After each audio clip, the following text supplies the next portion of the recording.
प्राचीन काल की बात है, एक राज्य में एक धूर्त और कंजूस राजा राज्य करता था। व्यापारियों से खरीदारी करने के लिए राजा ने अपने दरबार में एक खजांची को नियुक्त किया हुआ था।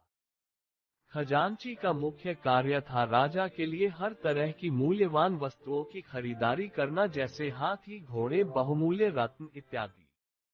राजा का खजांची काफी ईमानदार और सच्चा था। वह व्यापारियों को उनसे ली हुई वस्तुओं का उचित मूल्य राजकोष से दिलाया करता था। उसका मानना था कि हर व्यक्ति को उसके मेहनत के हिसाब से उचित मूल्य मिलना चाहिए।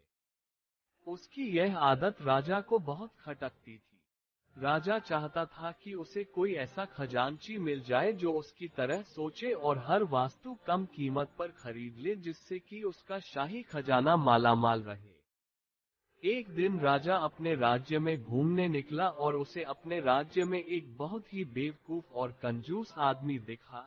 उसे देखकर राजा को ऐसा लगा मानो उसे अपने मन के अनुसार काम करने वाला खजांची मिल गया हो।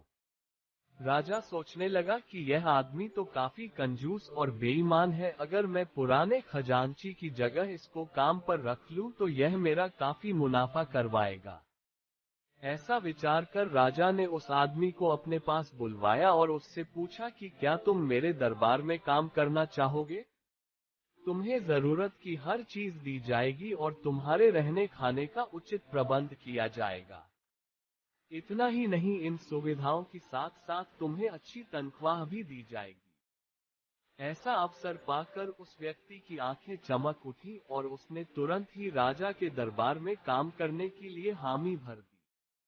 राजा ने नए खजांची के काम शुरू करते ही पुराने ईमानदार खजांची को नगर से बाहर निकाल दिया। बेईमान खजांची राजा की उम्मीद की कसौटी पर पुनर्तः खरा उतरा।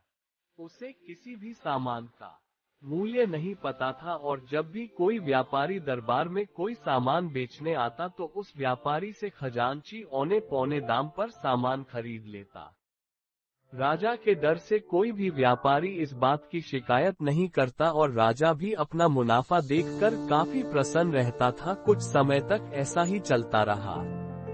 व्यापारी दरबार में अपना सामान लेकर आने में घबराते थे।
खजांची की मूर्खतापूर्ण उत्तर पर ठहाके मारकर हंसने लगे और राजा से कहने लगे कि आपने एक बुद्धिमान खजांची के स्थान पर कैसे मूर्ख को नियुक्त किया है।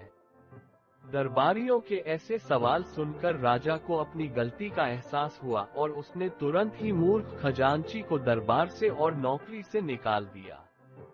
इसके बाद राजा ने वापस से पुराने खजांची को उसके पद पर नियुक्त किया और व्यापारी को भी उसके 500 घोड़ों की सही कीमत दिलवाए। इस कहानी से हमें ये शिक्षा मिलती है कि जो जिस काम में निपुण हो वो काम उसी को करने देना चाहिए, अन्यथा हमें भारी नुकसान भी उठाना पड़ सकता है। अतः जिसका काम उसी को साजे और करे तो डंडा बाजे।